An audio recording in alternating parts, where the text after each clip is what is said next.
नमस्कार। आज के लेक्चर में पढ़ेंगे कि जब कोई ट्रांसवर्स वेव किसी स्ट्रिंग में चलती है तो स्ट्रिंग की इम्पीडेंस क्या होती है, तथा जब कोई ट्रांसवर्स वेव किन्हीं दो माध्यम के बीच की बाउंड्री पर आती है तो वो किस प्रकार से रिफ्लेक्ट और ट्रांसमिट होती है। तो सबसे पहले इम्पीडेंस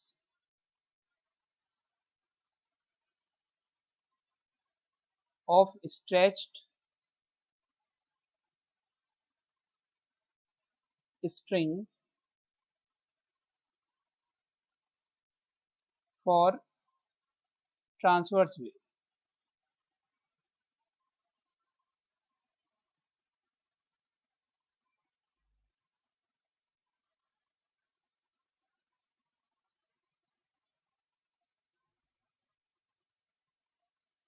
तनी हुई डोरी में अनुप्रस्थ तरंग के लिए प्रतिबाधा।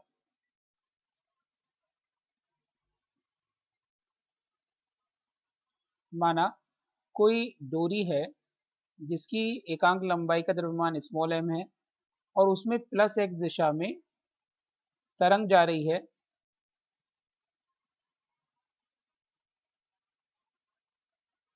जिसका एक बिंदु P ले रखा है हमने। तो किसी टाइम t पर जब बिंदु P है, इसके कोऑर्डिनेट x और y हैं, इस पर तनाव कैपिटल T लगा हुआ है जिसका x एक्सिस से एंगल थीटा है।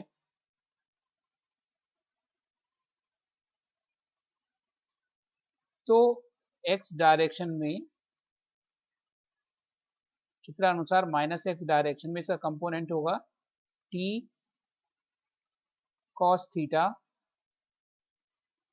और परपेंडिकुलर माइनस y डायरेक्शन में इसका कंपोनेंट होगा t sin थीटा।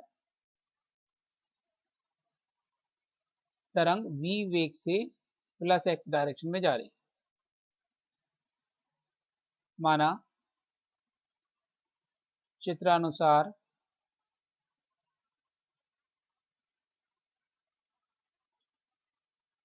एकांक लंबाई के द्रव्यमान स्मॉल m की एक डोरी में तनाव T है।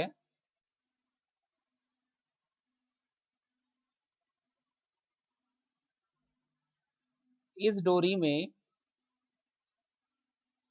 स्मॉल v वेग से प्लस x दिशा में एक अनुप्रस्थ तरंग जा रही है।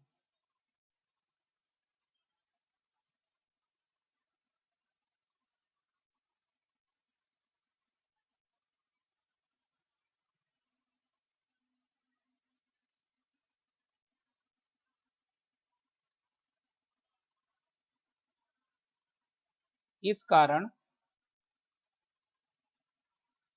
किसी समय t पर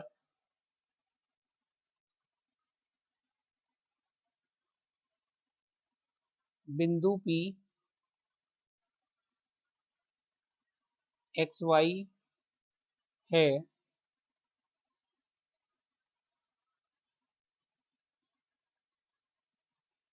P का साम्य स्थिति से विस्थापन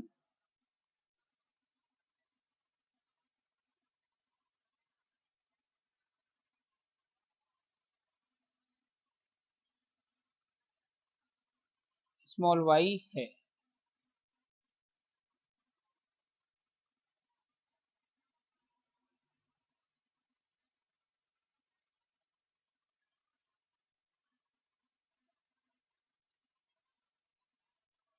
डोरी की अनुप्रस्थ तरंग के लिए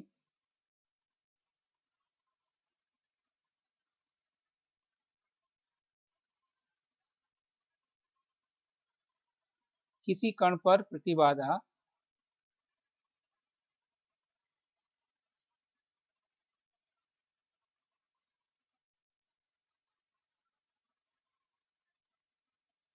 उस कण पर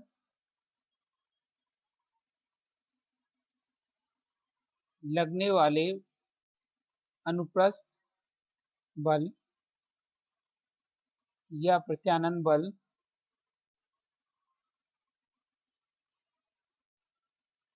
व कण के वेग के अनुपात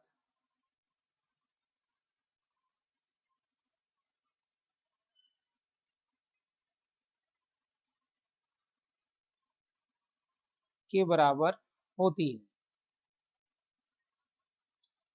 यदि डोरी समान है तो हर एक कण पर प्रतिबाधा डोरी की एक समान होगी। इसको हम डिफाइन किया Z इज इक्वल टू प्रत्यानयन बल F अपॉन कण का वेग del y over del t। ये फार्मूला है डोरी की अनुप्रस्थ तरंग के लिए प्रतिबाधा का।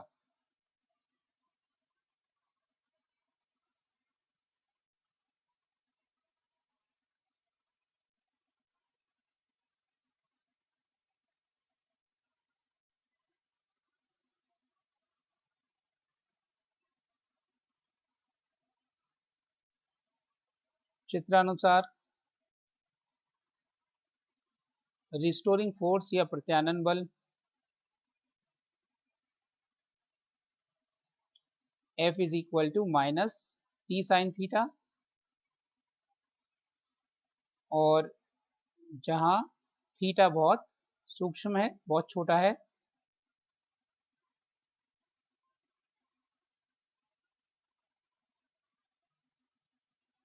अतः हम F साइन थीटा को लिख सकते हैं थीटा, और ये लिखा जा सकता है माइनस टी टेन थीटा। चित्रानुसार टेन थीटा बराबर है del Y over del x, यानी ढाल के बराबर।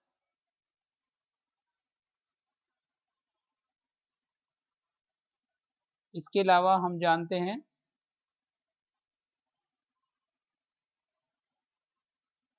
कण का वेग del Y over del T is equal to minus V del Y over del X होता है। अतः डोरी की प्रतिबाधा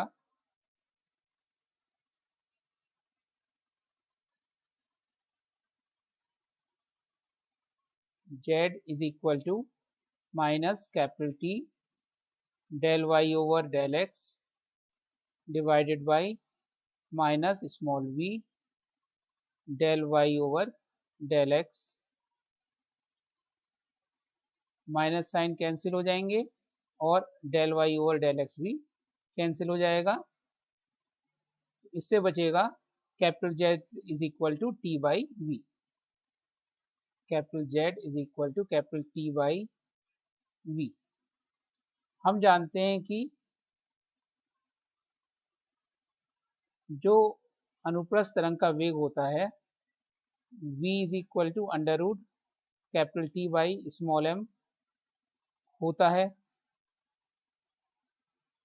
अतः Z का एक फार्मूला आ जाएगा, जब t की वैल्यू हम रखेंगे M V square, it is equal to M we.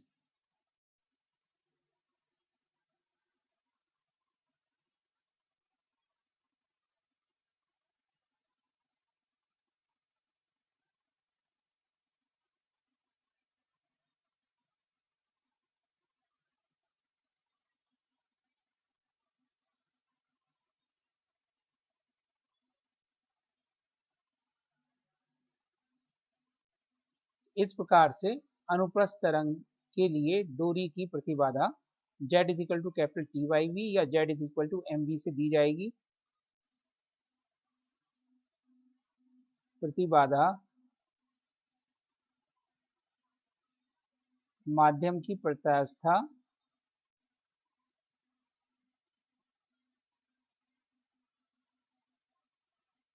व जड़त्व पर निर्भर करती है।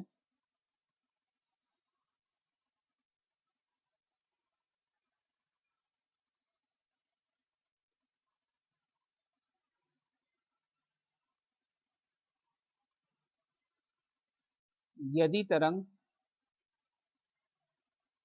-x दिशा में चले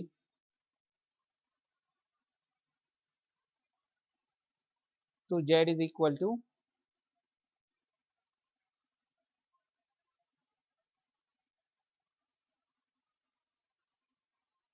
minus capital T by V या माइनस एम वी लेते हैं।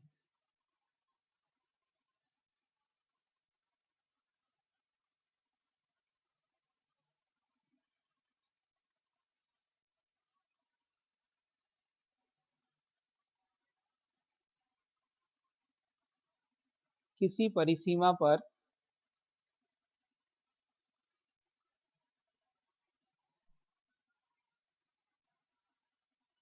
ट्रांसवर्स वेव का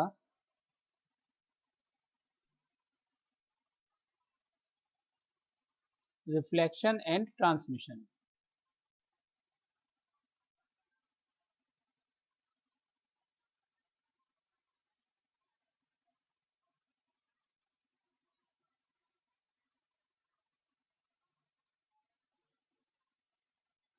तो मान लेते हैं कि कोई डोरी है जिसकी एकांक लंबाई का द्रव्यमान स्मॉल m और डोरी में तनाव कैपिटल T है। दो माध्यम हैं, लेफ्ट की तरफ फर्स्ट माध्यम और राइट की तरफ सेकंड माध्यम। परिसीमा x इज इक्वल टू 0 पर है।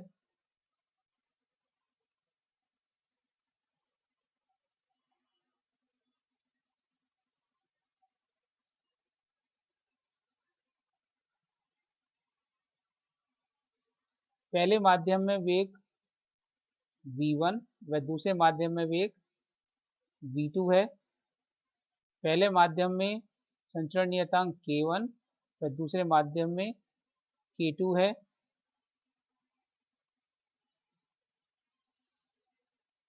माना चित्रानुसार स्मॉल m एकांक लंबाई के द्रव्यमान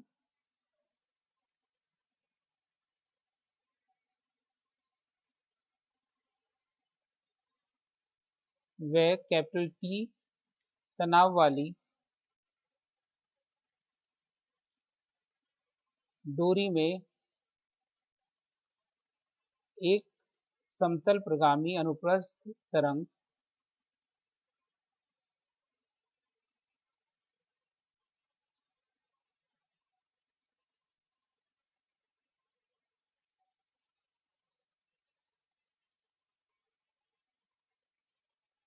लेफ्ट से राइट यानी कि बाएं से दाएं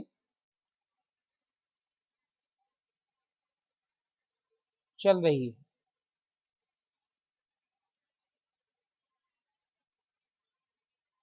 परिसीमा x इज इक्वल टू 0 पर बाईं तरफ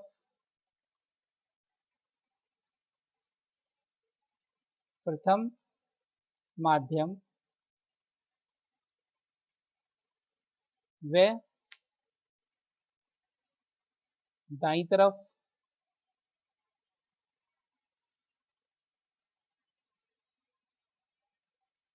द्वितीय माध्यम है।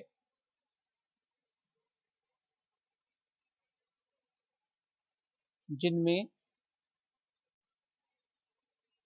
तरंग का वेग व संचरण नियतांक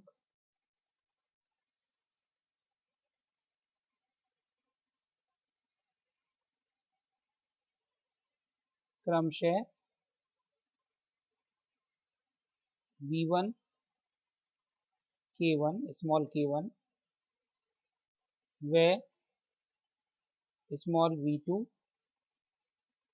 k2 हैं।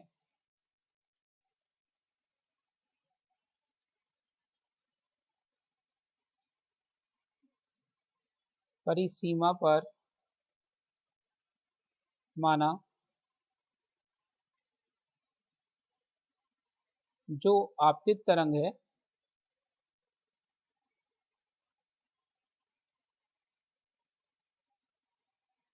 y i suffix i represent करता है इंसिडेंट या आपतित तरंग को, A I sine omega T minus के one x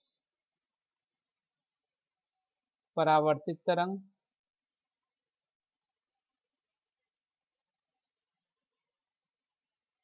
y small r is equal to small A are sine omega T minus, यहाँ पे प्लस हो जाएगा क्योंकि तरंग वापस प्रथम माध्यम में माइनस एक्स दिशा में जा रही है, के वन एक्स। और पारगमित तरंग ट्रांसमिटेड वेव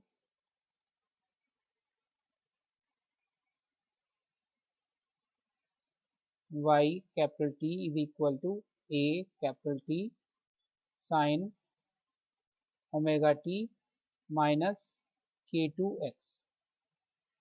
ये हो गया सेट ऑफ इक्वेशन नंबर 1, जहाँ a i, a small r, a capital T तरंगों के आयाम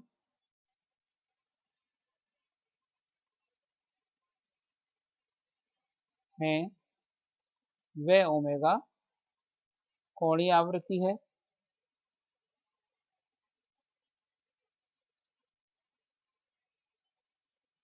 जो नियत रहेगी, तो परावर्तन या पारगमन में आवृत्ति में परिवर्तन नहीं होता है।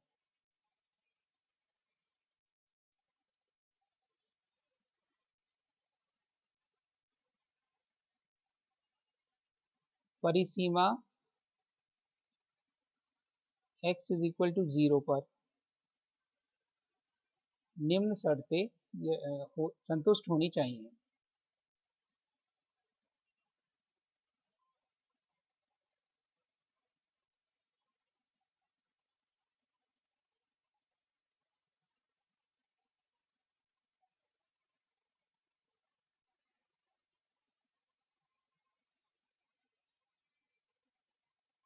नंबर 1, विस्थापन सतत होना चाहिए,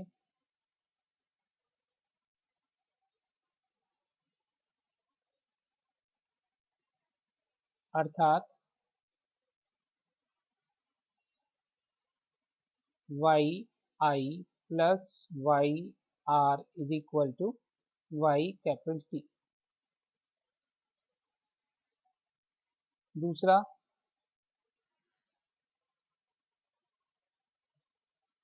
प्रत्यानयन बल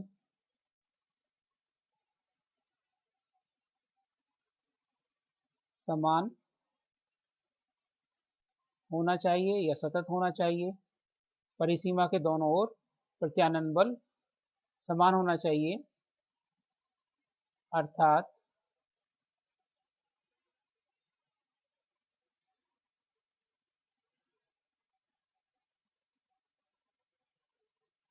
capital T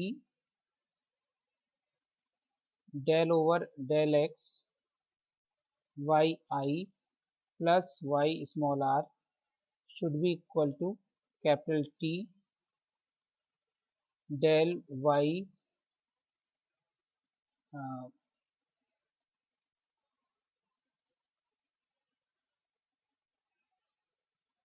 del Y capital T over del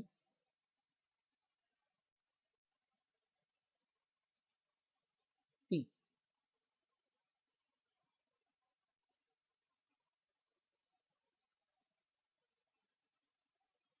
तो यहाँ जो बाहर कैपिटल टी दिया है ये टेंशन है, और सफिक्स में जो कैपिटल टी दिया है वो ट्रांसमिशन है। सिंबल थोड़े से चेंज कर देते हैं। तनाव टी की जगह हम ले लेते हैं एफ।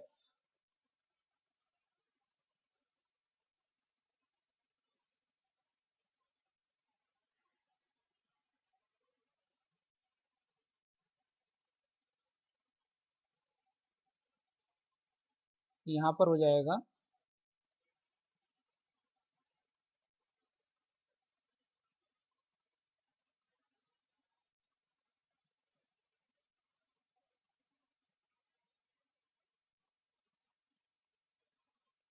इससे रिलेशन आ जाएगा del Y I over del x plus del Y small R over del x is equal to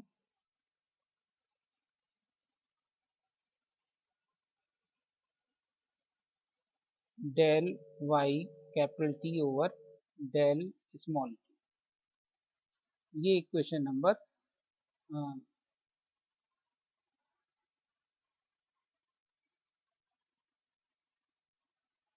नीचे समय डेल एक्स ही रहेगा।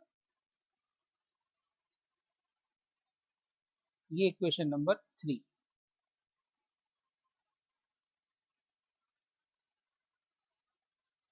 तो दो शर्तें हैं, एक तो विस्थापन सतत होना चाहिए Y I plus Y are is equal to Y T, समीकरण 2।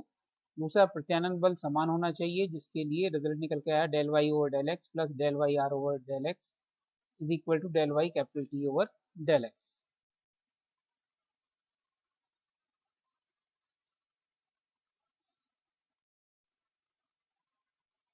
एक्स इज इक्वल टू 0 पर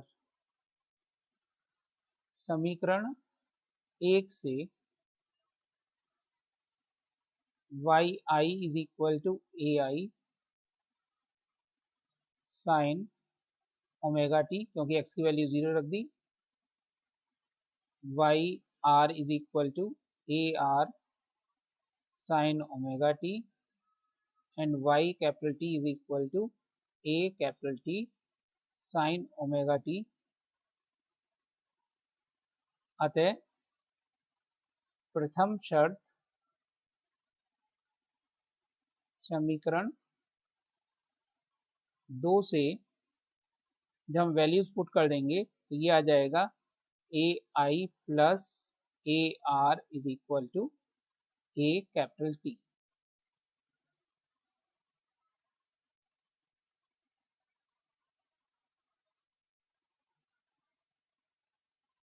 यह समीकरण 4 इंसिडेंट एम्पलीट्यूड, रिफ्लेक्टेड एम्पलीट्यूड और ट्रांसमिटेड एम्पलीट्यूड के बीच में संबंध बताती है।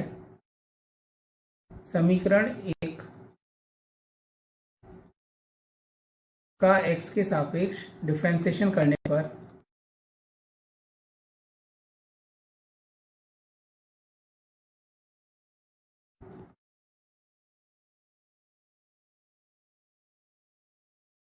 Del Y I over del x is equal to minus a i k one cos omega T minus के वन एक्स। बाउंड्री पर यानी कि x इज इक्वल टू 0 पर ये कन्वर्ट हो जाएगा del Y I over del x is equal to minus a i k one cos omega T. ऐसे ही second equation 1 के अंदर जो है रिफ्लेक्टेड वेव की, उससे मिलेगा हमें प्लस ए आर के one cos omega T plus के वन एक्स। बाउंड्री पर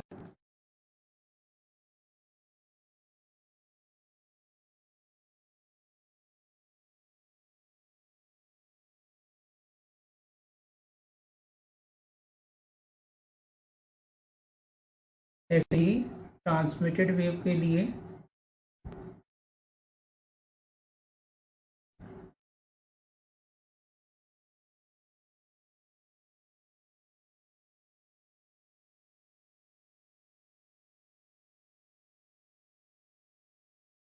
बाउंड्री पर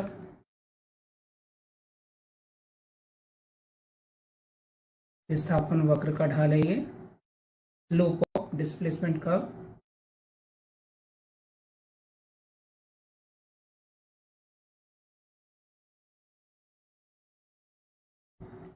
ये हो गया इक्वेशन नंबर 5। समीकरण 5 से मान 3 में रखने पर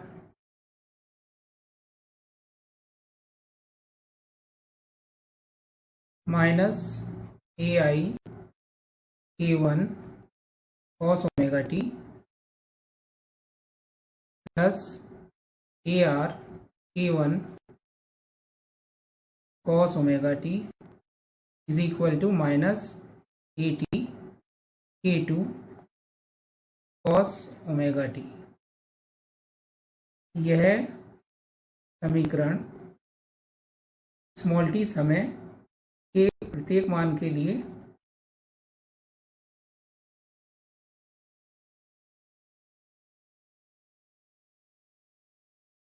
सत्य है तथा कण का वेग तथा तरंग का वेग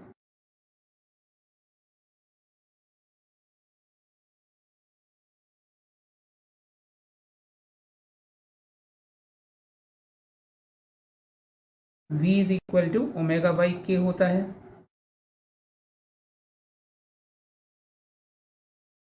अतः ये समीकरण कन्वर्ट हो जाएगी minus AI omega over V1 plus AR omega over V1 is equal to minus AT omega over V2।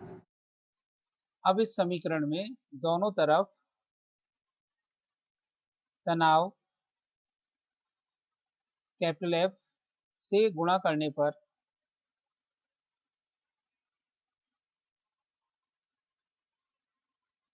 F over V1 AI minus F over V1 A small r is equal to F over V2 A capital T। हम जानते हैं कि प्रतिबाधा Z is equal to F तनाव बटे V के बराबर होती है। अतः ये हो गया Z1 AI minus Z1 AR is equal to Z2 AT। ये हो गई इक्वेशन नंबर 6।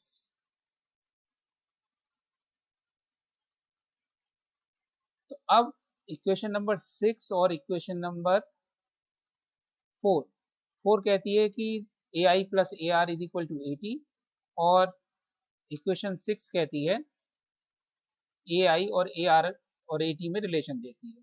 तो अब समीकरण 4 से A कैपिटल T का मान रखने पर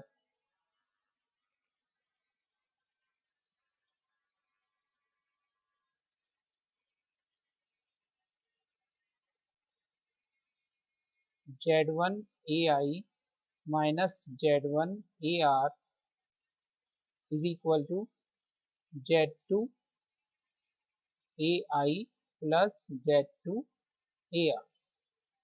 इनको रीअरेंज कर देंगे तो आ जाएगा AR over AI is equal to Z1 minus Z2 over Z1 plus Z2।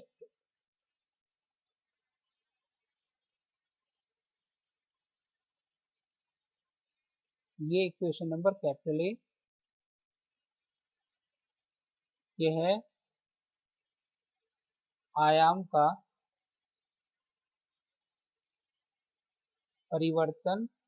परावर्तन गुणक है।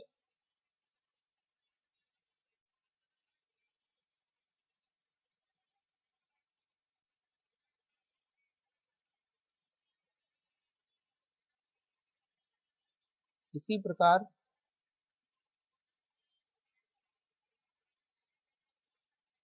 समीकरण 4 व 6 से,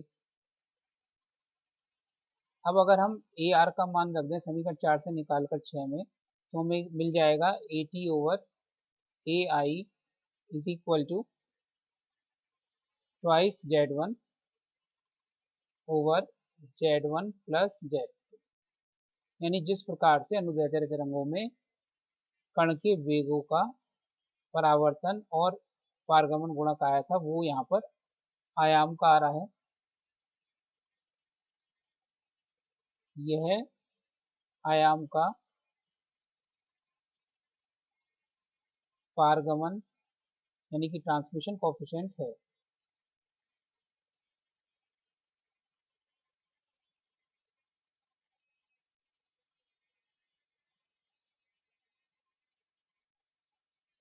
हम जानते हैं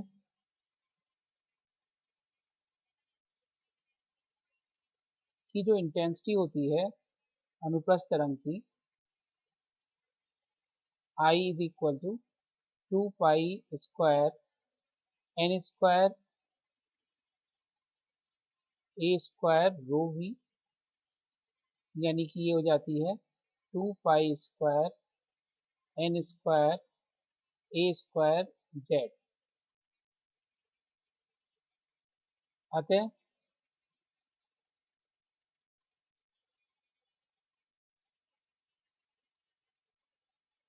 तीव्रता का परावर्तन गुणक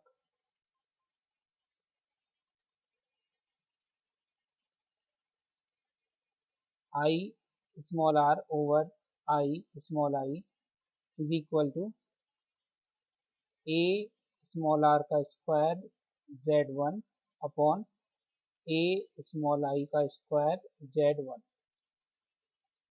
इससे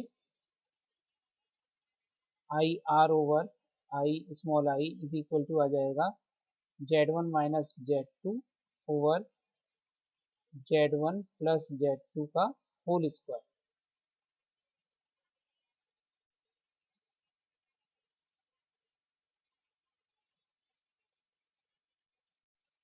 इक्वेशन नंबर सी।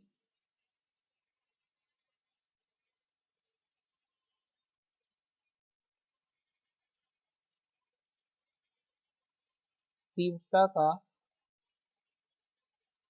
ट्रांसमिशन कोफिशिएंट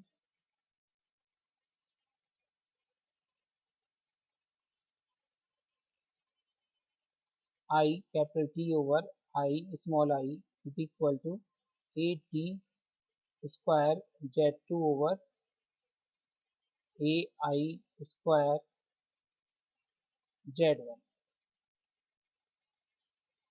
ये होगा 4 Z1 square over Z1 plus Z2 का whole square into Z2 over Z1, और इससे रिजल्ट आ गया ट्रांसमिशन कोफिशिएंट इंटेंसिटी के लिए 4Z1 Z2 over Z1 plus Z2 का होल स्क्वायर, जिस प्रकार से लॉन्गिट्यूडनल वेव में आता है।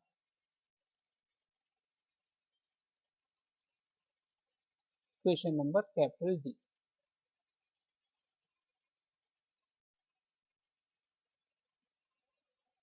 तो अब हम पहले की तरह 3 केस स्टडी करेंगे। केस 1,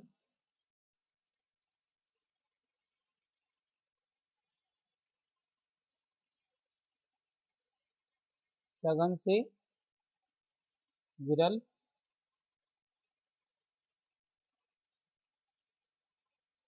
यानी कि Z1 ग्रेटर देन Z2।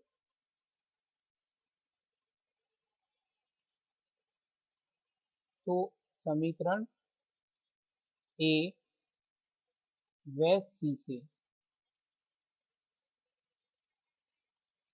आयाम का परावर्तन गुणक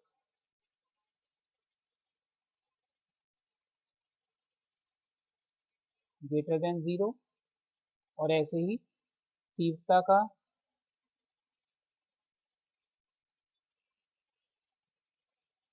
परावर्तन गुणक ग्रेटर देन 0, अर्थात परावर्तित तरंग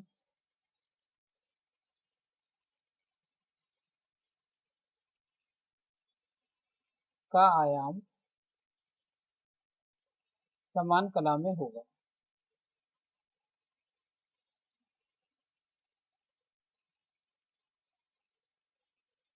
केस सेकंड,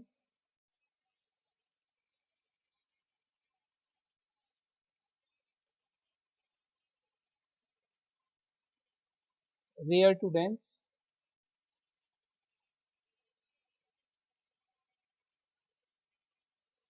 यानी Z1 लेस देन Z2।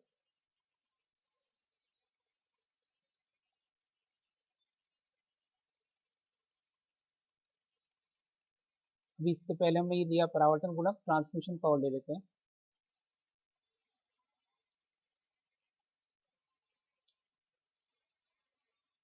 समीकरण बी व डी से आयाम का ट्रांसमिशन कोफिशिएंट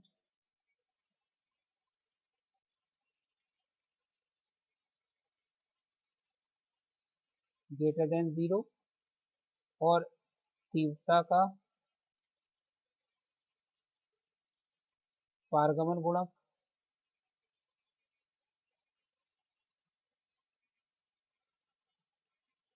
ग्रेटर देन 0। इसका मतलब पारगमित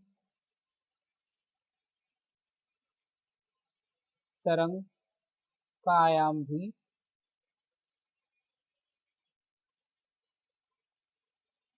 नहीं बदलेगा, जो आपतित तरंग का है वही उसका आयाम का कला रहेगी।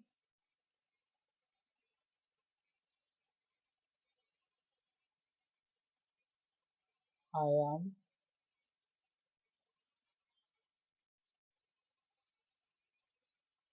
समान कला में होगा।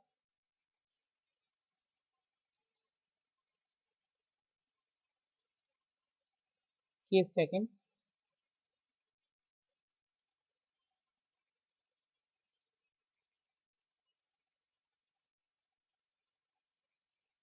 विरल से सघन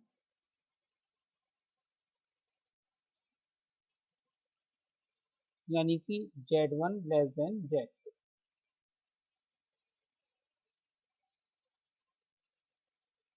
समीकरण ए व सी से आयाम का परावर्तन गुणक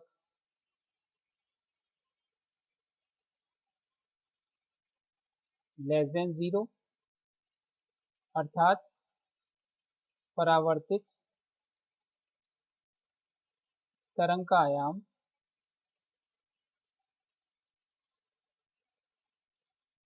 आपतित तरंग के आयाम के विपरीत कला में होगा।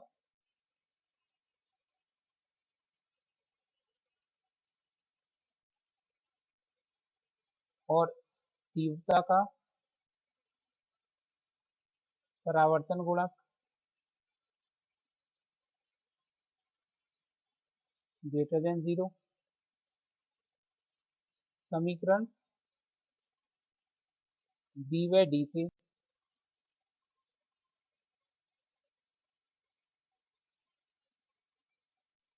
आयाम का पारगमन गुणक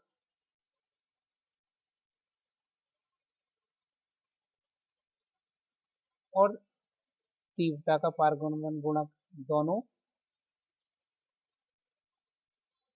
0 से अधिक हैं, अर्थात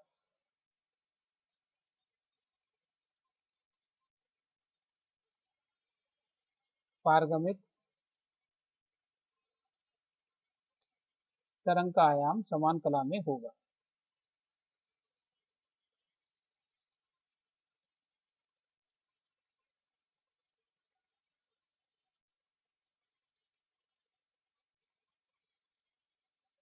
केस थर्ड,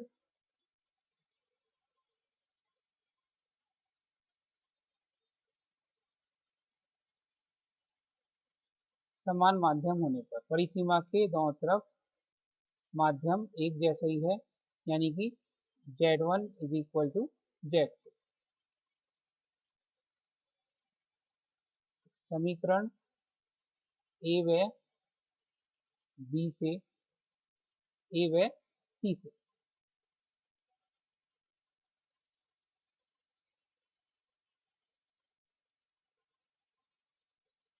आयाम का परावर्तन गुणक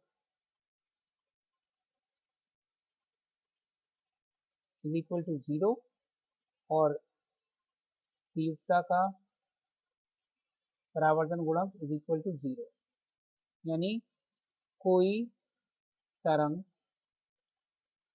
परावर्तित नहीं होगी।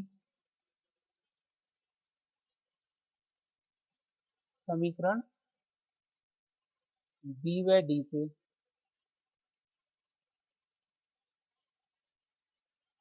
आयाम का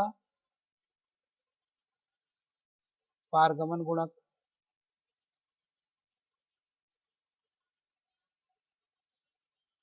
इज इक्वल टू 1 और तीव्रता का पारगमन गुणक इज इक्वल टू 1, यानी संपूर्ण तरंग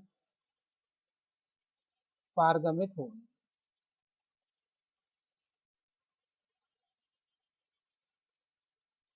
वह आयाम समान कला में होगा।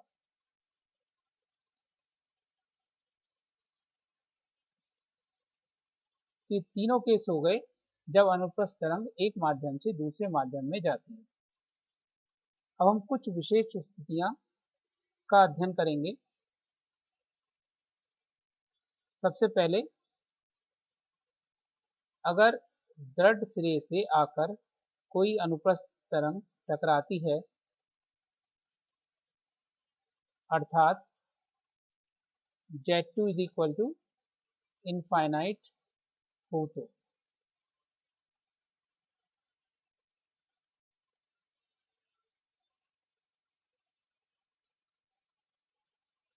तो आयाम का परावर्तन गुणक is equal to Z1 minus Z2 upon Z1 plus Z2। इसको हम लिख सकते हैं Z1 over Z2 minus 1 divided by Z1 over Z2 plus 1। तो जब Z2 is equal to infinity, तो परावर्तन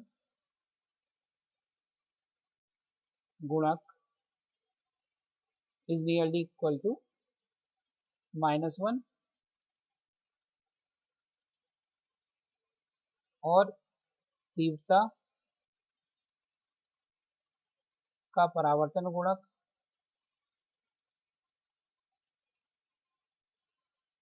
इज इक्वल टू 1, अर्थात संपूर्ण तरंग पाई के कलांतर से परावर्तित हो जाएगी।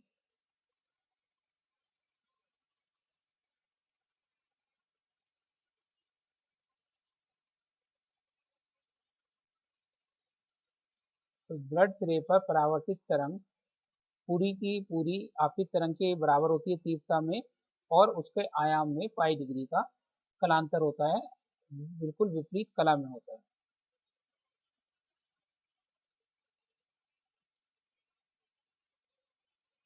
नेक्स्ट है फ्लिक ऑफ वेव, कोड़े का झटका। जब कोड़ा चलाया जाता है तो हमें एक साउंड सुनाई देती है, एक झटका सुनाई देता है, आवाज आती है। वो क्यों आती है?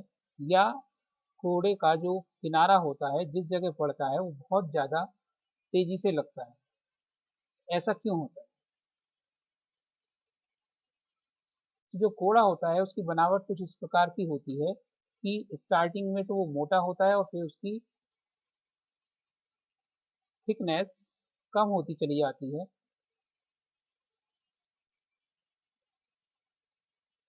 इस प्रकार से कोड़ा बना हुआ होता है।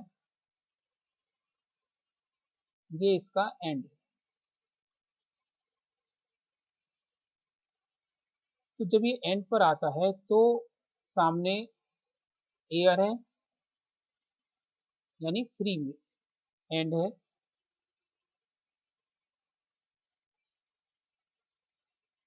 यानी जो अनुप्रस्थ तरंग है वो फ्री एंड पर आ रही है। तो इसलिए इसमें Z2 इज इक्वल टू 0।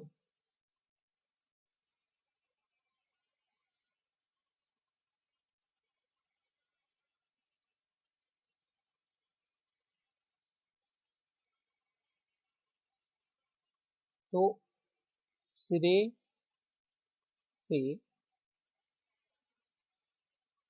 तरंग मुक्त परिसीमा पर आती है। मुक्त परिसीमा मतलब Z2 इज इक्वल टू 0 पर आती है।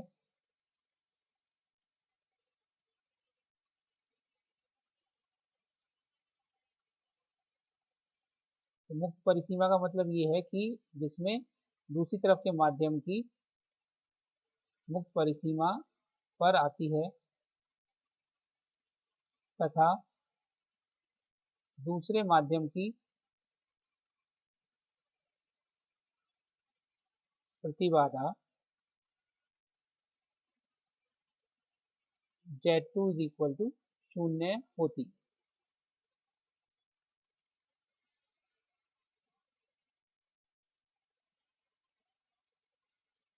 अतः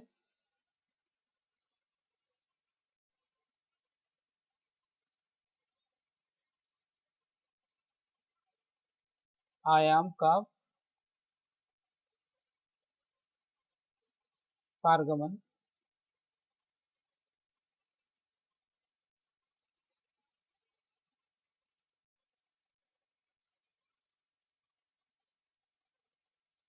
फार्मूला है पारगमन के लिए, समीकरण बी में दिया गया है।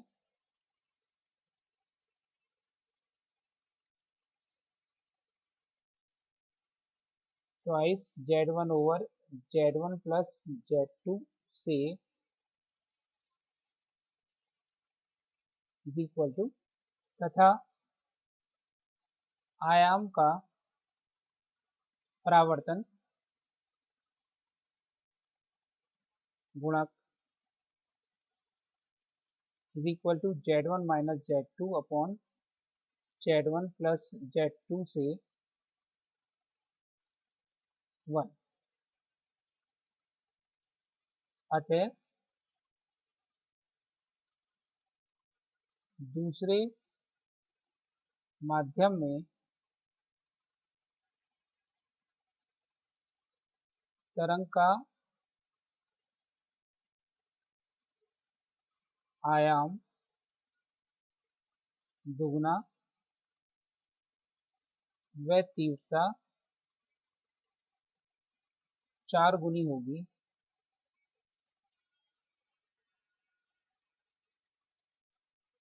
इसे ही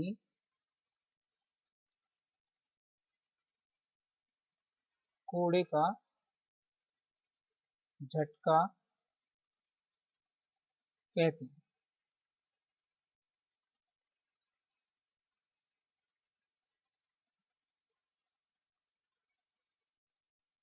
नेक्स्ट हेडिंग, इम्पीडेंस मैचिंग या प्रतिबाधा प्रतितुलन। क्या होता है ये कि जब किसी वेव को एक माध्यम से दूसरे माध्यम में जाना हो और इस प्रकार से जाना हो कि वो अधिकतम ऊर्जा परिसीमा को पार करके जाए, तब उसके लिए कंडीशन होती है कि दोनों माध्यम का प्रतिबाधा लगभग बराबर होनी चाहिए, तो अधिकतम ऊर्जा एक माध्यम से दूसरे माध्यम में जाएगी। तो जब Z1 is equal to Z2, तो तीव्रता का पारगमन गुणक फार्मूला होता है twice Z1 Z2 upon Z1 plus Z2 square, और Z1 की वैल्यू Z2 के इक्वल रखेंगे तो ये हो जाएगा twice Z।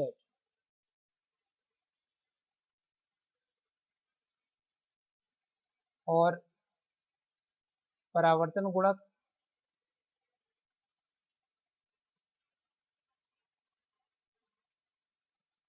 Is equal to Z1 minus Z2 over Z1 plus Z2 का whole square, that is equal to 0।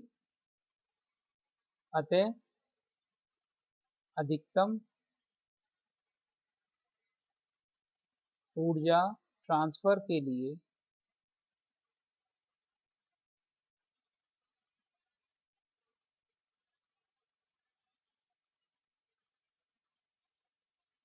परिसीमा पर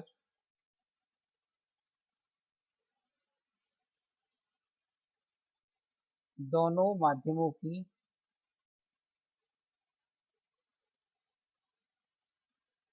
प्रतिबाधाएं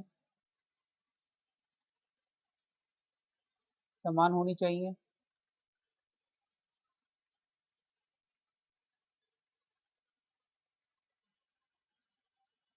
इसका उपयोग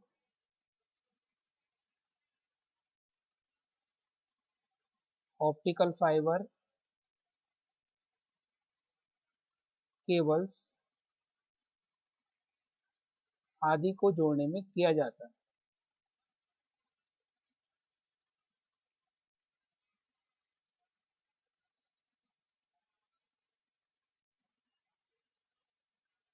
तो इस प्रकार से आपने पढ़ा कि अनुप्रस्थ तरंगों का जब ये किसी परिसीमा पर आती है तो किस प्रकार से परावर्तन व पारगमन होता है। धन्यवाद।